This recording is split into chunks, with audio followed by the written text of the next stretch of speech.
Hi అండి, hello అండి అందరికీ. నా ఛానల్ చూస్తున్న ప్రతి ఒక్కళ్ళకి ఓకే అండి. ఏం లేదండి, ఏంటా ఈ పొలాల్లో గట్టుల్లో అనుకుంటున్నారా? ఈ కనపడే చెట్టుని చూడండి. పోయినసారి సంవత్సరాల క్రితం మా నాన్నగారు చనిపోతే ఈ చెట్టు దగ్గరేనండి మేము ముగ్గురం ఆడపిల్లలం, అందరం బంధువులు. తెల్లార్దులైతే మేము మా నాన్న దగ్గరే ఉన్నామండి. నెక్స్ట్ డే మా డాడీ మాతో ఉండడు కదా అన్న ఫీలింగ్, ఆ బాధ ఎవరికి చెప్పుకోలేమండి. అది పెద్ద దిక్కు కదా. మా ముగ్గురికి మా నాన్న ఎంతో అండండి. ఇదిగోండి, ఇదే చెట్టు అండి.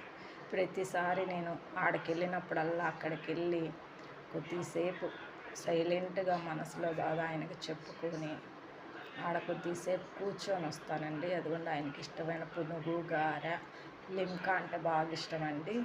అదిగోండి, లిమ్కా కూడా తీసుకెళ్ళి అక్కడ పెట్టి దండం పెట్టుకొని, ఇప్పుడు మాలయ పక్షాలు జరుగుతున్నాయి కదండి, పెట్టి దండం పెట్టుకొని కొద్దిసేపు కూర్చొని మనసులో బాగా మా నాన్నకి కొద్దిసేపు చెప్పుకొని మనసు అదొక తృప్తి లేని. ఇదిగోండి, ఈరోజు అయితే అమావాస్య రోజు ఇంట్లో కూడా పెట్టుకున్నాను.